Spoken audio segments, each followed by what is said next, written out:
For no, you guys didn't fight a lot. Oh, no. No, you two didn't fight.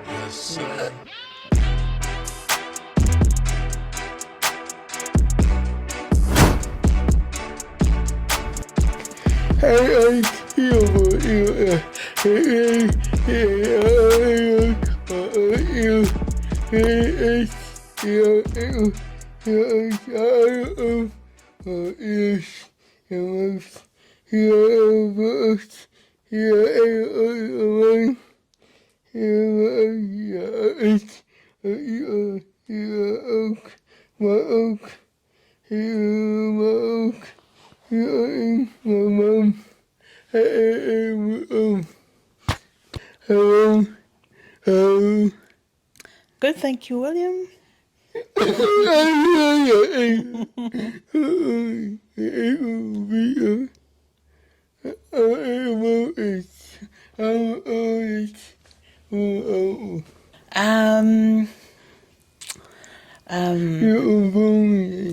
What? Hi. My name is Lon Sangster, and I was born in Tonga and raised in New Zealand. What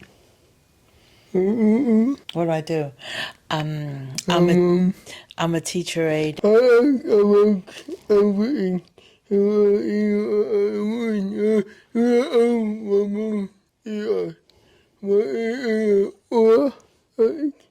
Three. Where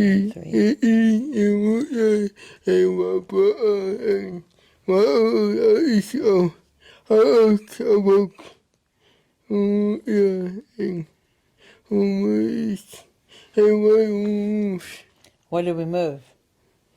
Well, my dad came first, and then my mother had me, and my dad was already here. So, and then my mum followed after I was born, and they got their papers and sent for us. So my brothers and sister and I came over with our grandfather. Yeah.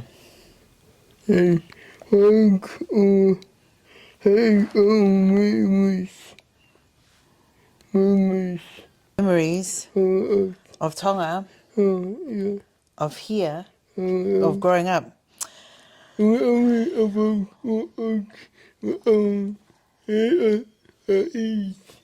trees. So. Yeah. No, we were very poor growing up. We were poor, but we owned a house, so that was the hard work of my mum.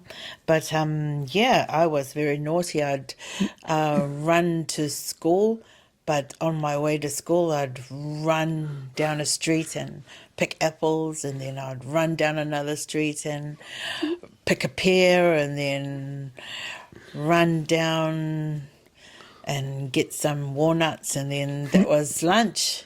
In our house. Oh, we had heaps of people in our house.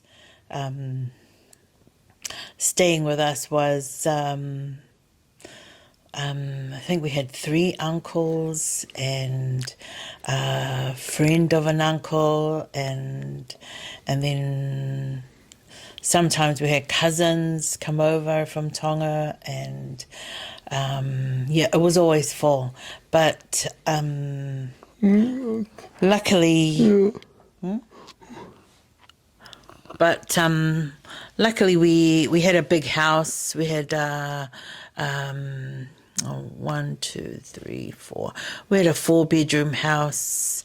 So one for the girls, one for the boys, one for my mum and dad, and one for the uncles.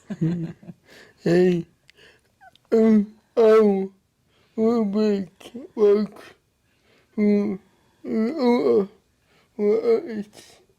Yeah, I love my cousins, love my uncles. One of them just passed away. My cousin, my mum's cousin Gossi, he passed away. A few uncles have passed away. But yeah, my cousins, they're like sisters, like my cousin Loselika and even my cousin Malia, they're all like sisters. Yeah. It's and I'll be yeah. Yes. My dad couldn't speak English, so we had to speak Tongan. And that was a shock because I only spoke English, and so we all tried. My brother and I were, yeah, we had it. What was the word? We had it instilled in us that we learnt Tongan just to communicate with our dad. But yeah, it's one of the best things ever, really, because the culture is never going to die within us, and yeah, it's part of us growing up. And I'm going in the is Lataki, 40 years. I know that's an amazing achievement. I was in the Lataki. I don't think they gave me a title, a lakanga, or secretary. I don't know. Maybe I was. I'm not sure. But but I loved it. I loved being in the Lataki. I was there from the beginning. Joined all the dances and yeah, I have a picture of. I have a little video clip of us being in the Lataki in the days. We weren't happy, but we joined. But yeah, it's amazing to still have the Lataki there and giving back to our youth, especially you. Yeah. Why didn't I teach you Tongan? Oh, it was hard, but I tried. We really tried. It was only the growling and the swearing I taught you guys well that you guys learnt. But yeah, it's not an easy thing to look after kids and remember to speak Tongan. Oh, we did. Yeah.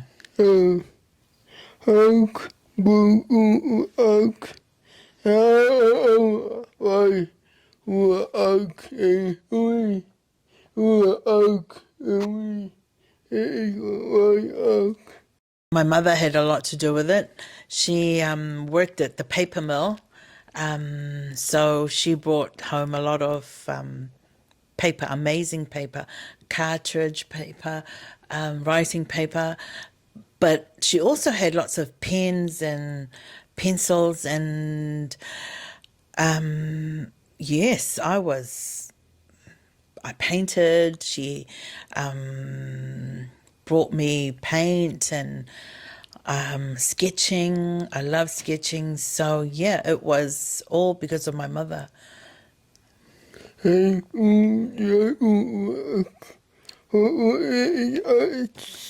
Huh? I really like Michelangelo.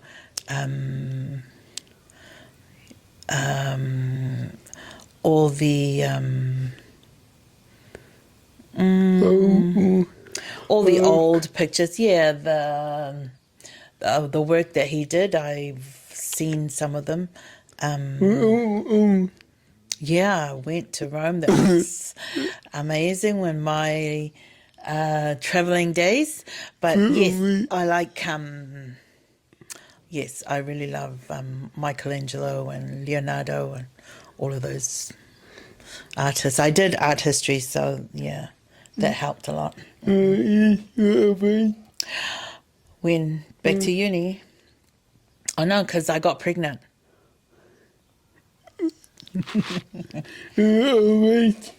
Oh, I wouldn't do art history.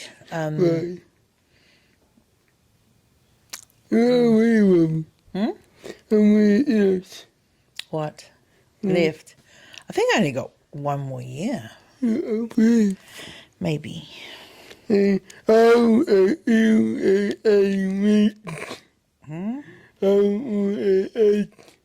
How did we meet? I had a cousin who was in the same class as your dad, and they were at AUT, as it's called now. They were doing business management, and yeah, I was supposed to go home with her, and she brought a friend for lunch, and the rest is history.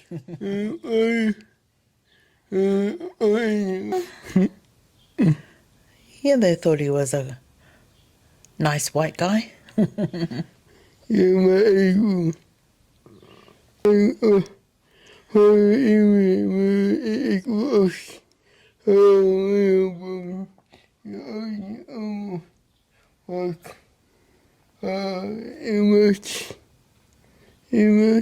Christmas.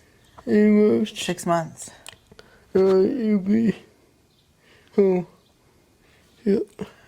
I think it was 7 months for my scan. I found out that they told me that the baby's brain wasn't fully developed, and you could be brain dead, but you were still moving, and so, and yeah, that was after you were born. They said you're going to be blind, but no, we just had faith, and yeah, the power of God. It's always a blessing. I wasn't scared of anything. I thought I can do it, and I thought maybe your brain needs to grow, so I read to you every day, and then it was actually the opposite. You just developed, yeah, you were so clever. You, yeah, we even had, what's that, Plunkett come and do tests on you when you were 4 months, because, yeah, because you were just very smart, yeah.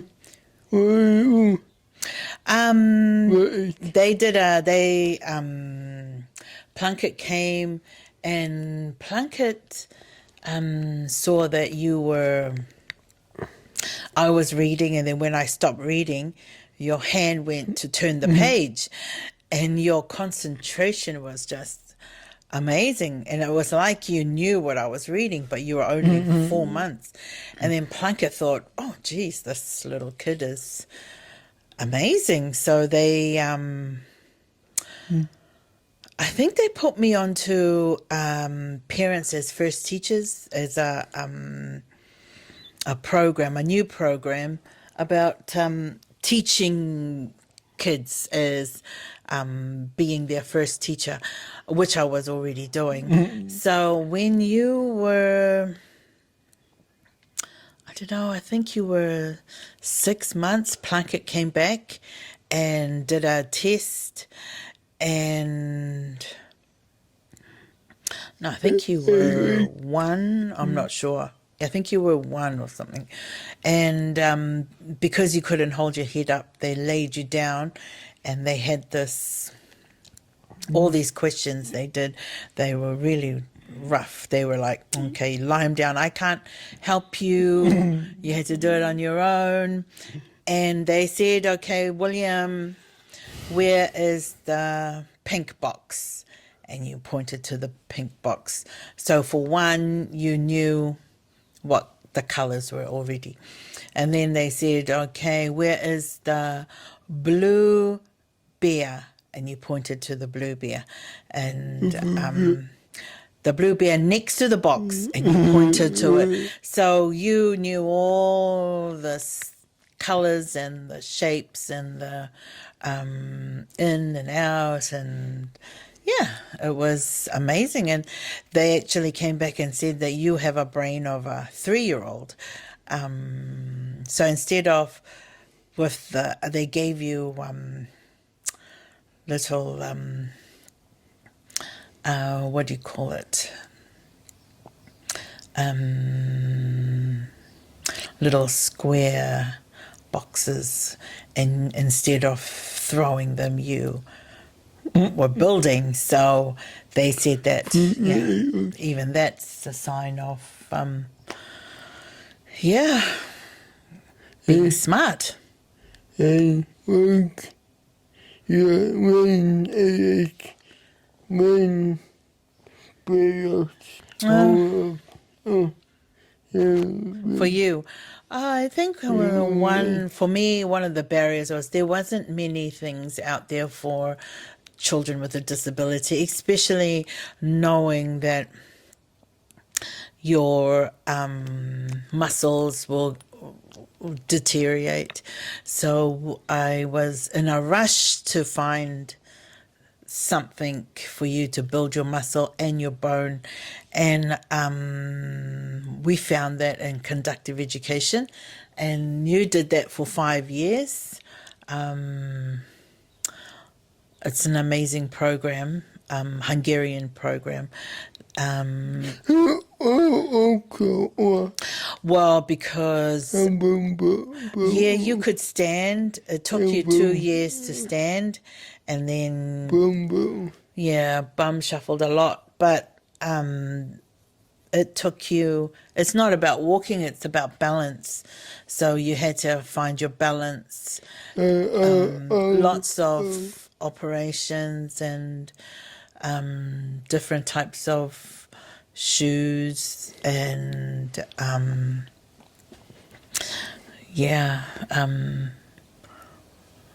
it wasn't easy, but what we promised was at 5 years you would be walking, and you were taking 4 or 5 steps. It wasn't until 6 but you started school at St. Joseph's, and only did 3 days a week. Yeah, because the other 2 days were still at conductive. But 6 you started because you were confident in your walking.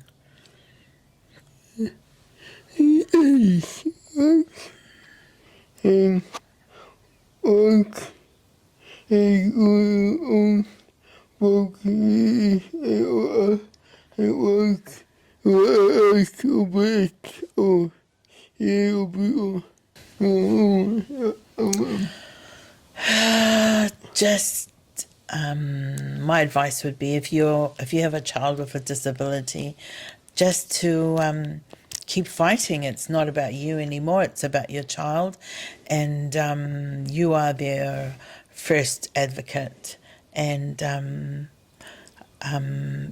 just fight hard. Always know that tomorrow's a new day, and it will get better, I promise. I don't know about this one, but when will William make his millions?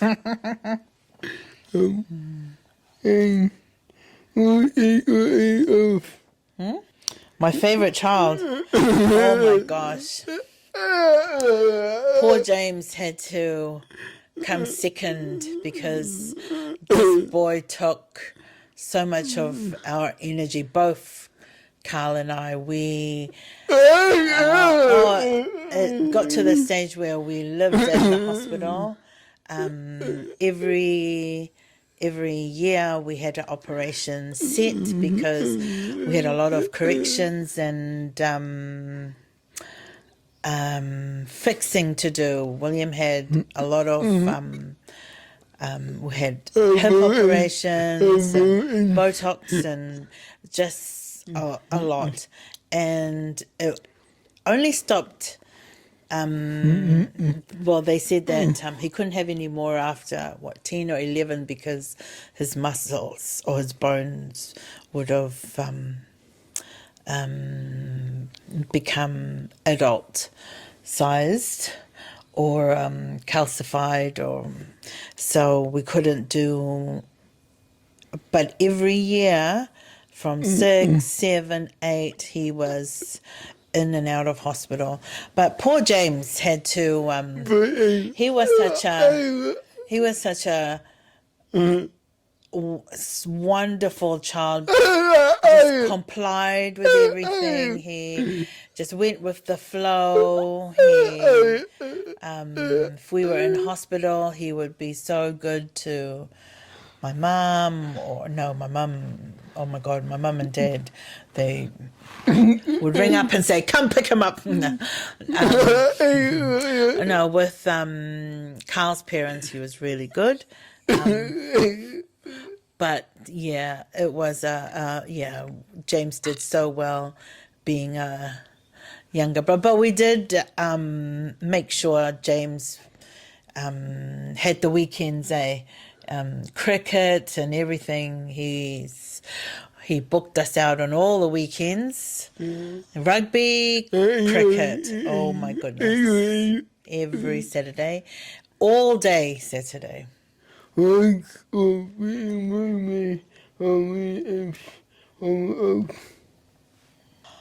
think you two were spoiled. You two had everything. Everything. Your father had to go to America every year just to do shopping for you, to even take you guys to. I can't even count how many times you went to Disneyland. How many? About 4? Four. No, you guys didn't fight a lot.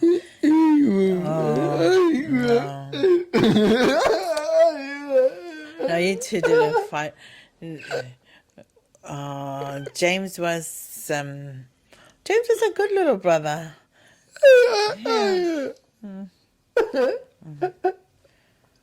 But yeah, you two were so spoiled. Very spoiled. New shoes. Oh my goodness. And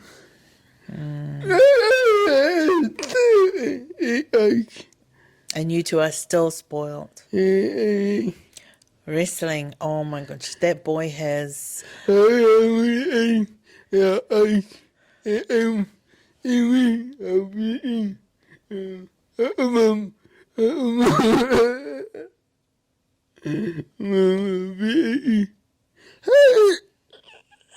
Well, then we had a friend come over and they went into the room and James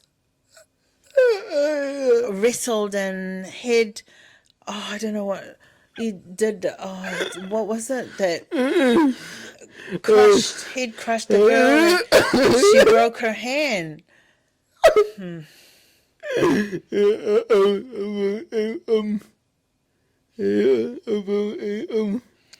Yeah, nothing came out of wrestling.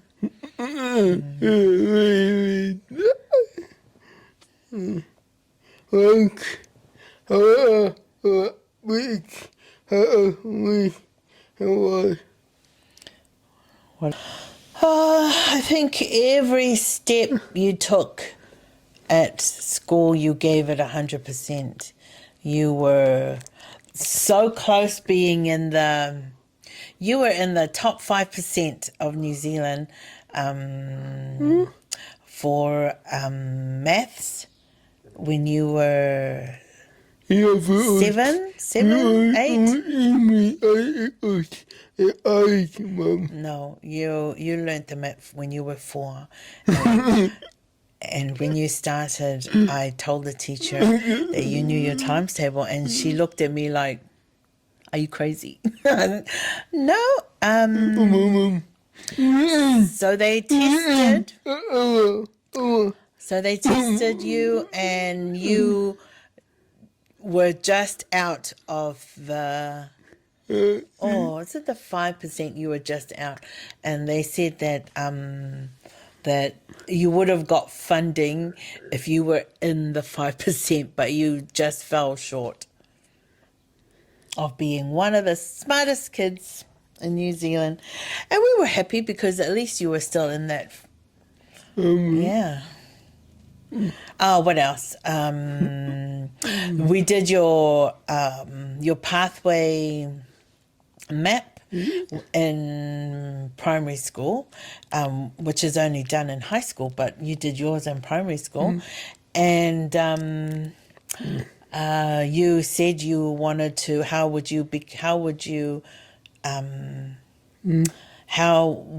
they asked you what you wanted to do, and you said you wanted to get a degree. Yeah. And they said, well, you need to do this. And then no one believed you, and then it was like, William, you can do it. You can do it. So your pathway was find something that you like, do well in everything, and excel in that. And what you liked wasn't a subject. It was movies. The what? And also, I think it was, I was videoing you every day of your life because I wanted to capture everything. And now you're using all those video clips because I wanted to make sure you know what it was like. Yeah. It's very useful now, all those videos.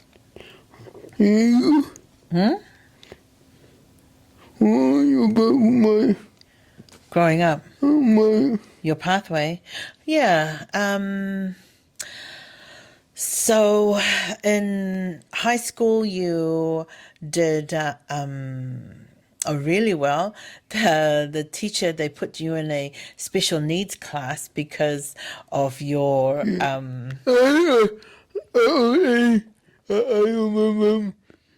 yeah, you no, remember the teacher said you were only in there because they were scared that the other kids were rough. So you were only in that classroom because they wanted to keep an eye on you. But I told them that you are not happy in that class because you are very intelligent, and they found that out when you did really well in all your exams. And so from the bottom of the class, from the bottom of the third form, you went straight to the top, to the top class. And that was another proud moment. Another one was winning the IT Cup. Yeah, that was a good one. The big one, yeah. William was what was very disappointing was you put your friends before your cup. You could have won that the cup, but William decided to take PE with his friends instead of going to class. What was that class called? The computer class or Yeah, you went to the class. You did in another class. You did 7 form work in a 6 form class, just so you can, because it clashed with PE. And they couldn't give you the cup because you weren't in class. I was very upset because your work was very good, and yeah, you won a few cups. Yeah.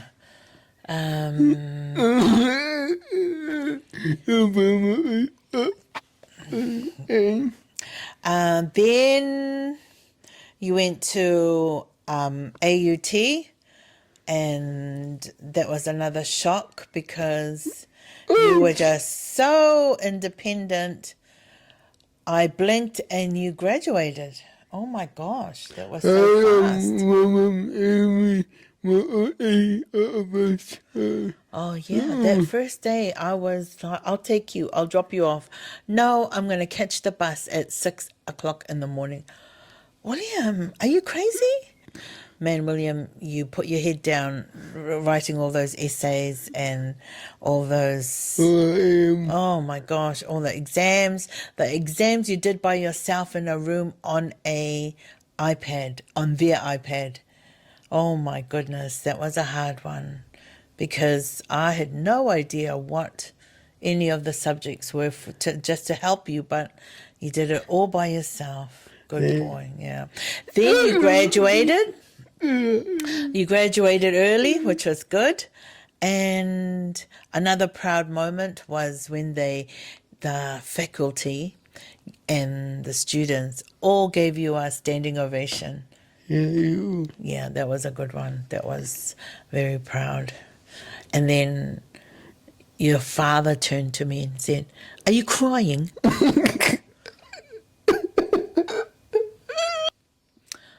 What's next, William? Then you got your first job at Attitude. You set up your own production. Yeah, go Corey. And what else? No, very proud, William. Now, very proud. You're this cadetship you're doing, writing the news, writing the stories. Yeah. So many doors were open just because of your ability to knock and ask and just work. Your work ethic is amazing. So yeah.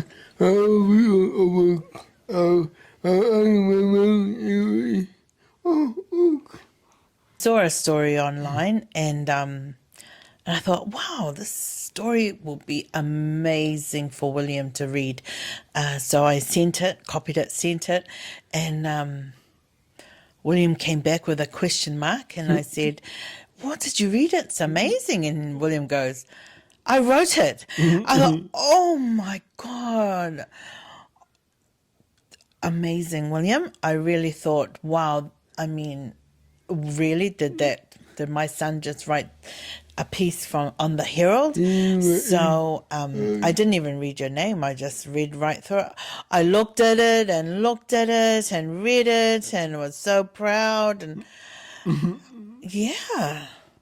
But yes, I'm not the only one that's proud. All your teachers, all your Mr. Thompson is your biggest advocate. He's your principal, old principal of St. Joseph's, and yeah, what's her name? Mrs. Wylan, the old principal of mine. Yeah, Marcelin. She's still your biggest advocate too. She's always talks about you.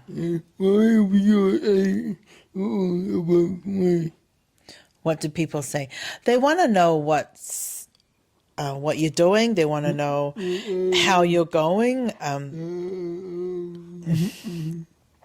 They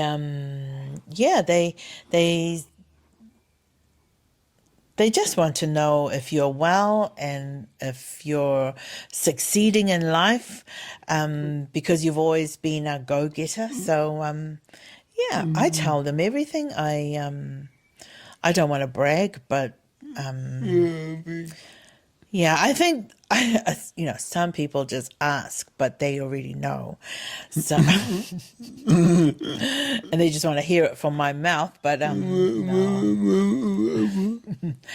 no, they just want to know, and I'll be happy to let them know what you're doing. And TikTok. Oh yeah, we went out. Remember that when we went out for lunch, was it lunch?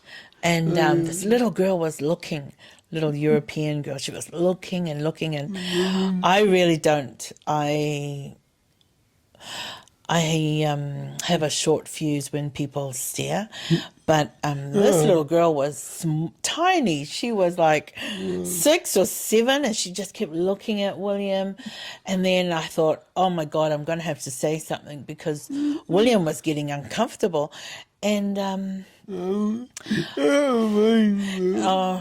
then the little girl turned to the dad, because I think the dad was nudging her, and she said, "It's William." And William looked at me, and we were both laughing, and the dad goes, "Who?" He goes, "He's famous, Dad. He's a TikToker." And we were all just cracked up laughing. So we thought, oh. But yeah, I could have sworn it. The little girl did something, but yeah, but that was cute, eh? Yeah.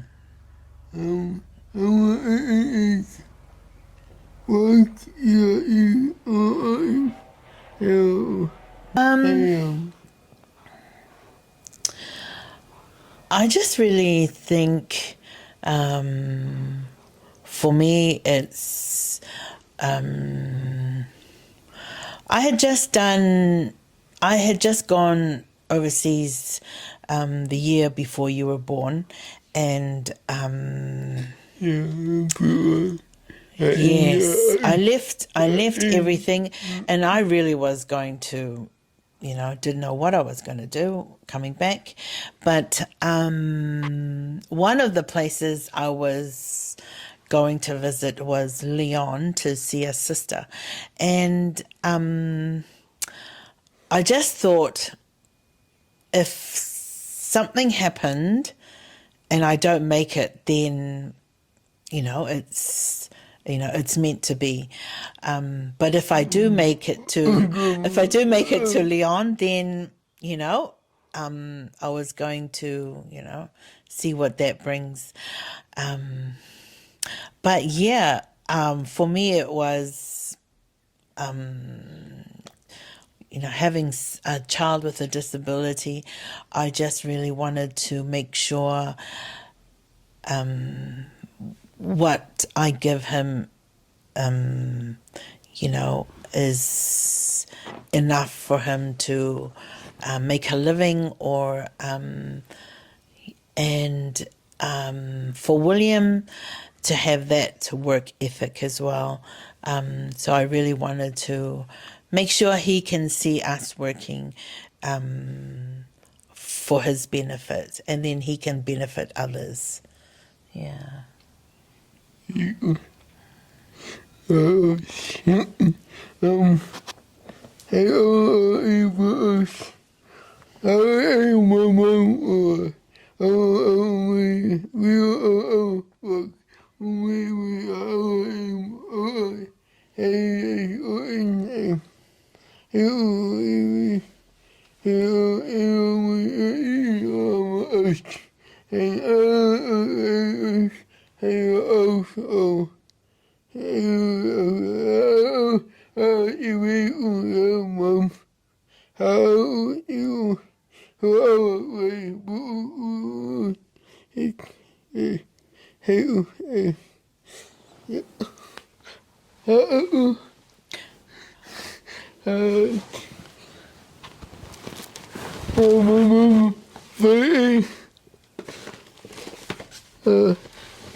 Oh, What is this?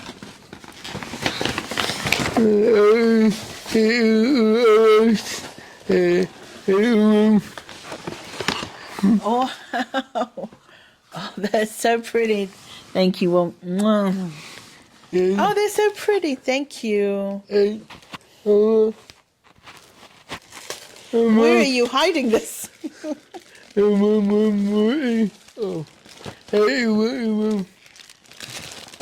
Thank you.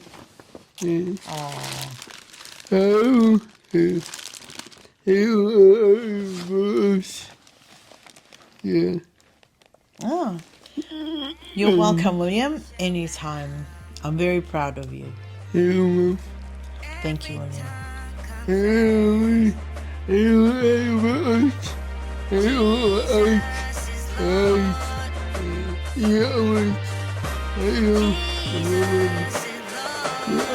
Yes, sir.